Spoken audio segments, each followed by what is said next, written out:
عزیزان اینک در فراز پرمشه قرار داریم.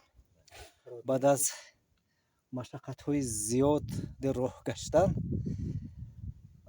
اینک اینا پرمشه فراز پرمشه ما اندک استراحت میکنیم. پس از آن راه خود ما ادامه میدیم. اینجا از توشه راه که همراه آورده بودیم حالا تمتع میکنیم و پس آن همین کوهتلی بسیار دشوارگذر را سرنشیب میرویم و به دهه فنگت انشاءالله خواهیم رسید.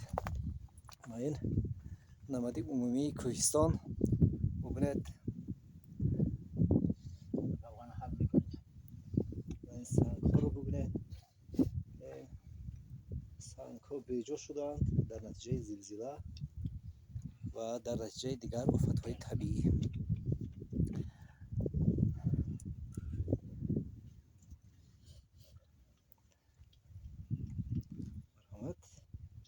این نماد عمومی کوهستان فنگت.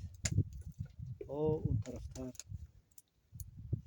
میدان سبز رو میبینید. آنجا دهه بالا و پایانتر دهه خاکین است.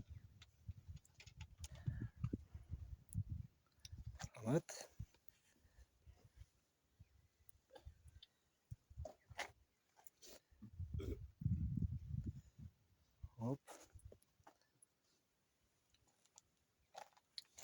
مرحمت شرشو زنده باشید. حالا تشنگی میشکنیم انشالله اندک نان تناول کرده انشالله راه خود را ادامه میدیم.